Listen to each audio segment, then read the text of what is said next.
ไอ้หยังอู้ได้แต่บัชัดเจนเพื่อไอ้หยังอู้ได้แต่บัชัดเจนเพื่อไอ้หยังเพื่ออะไรพูดได้แต่ไม่ชัดเจนเพื่อที่เขานุ่งนี่นะให้ตอบได้ลองตอบมาลองเพื่ออะไร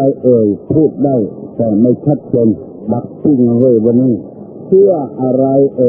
พูดได้แต่ไม่ชัดเจนตอบมาได้ก็บอกเป็นอย่างข้อนี้ตัวเป็นไม้หนา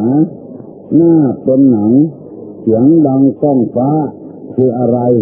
ตัวเป็นไม้หนาหน้าเป็นหนังเสียงดังก้องฟ้า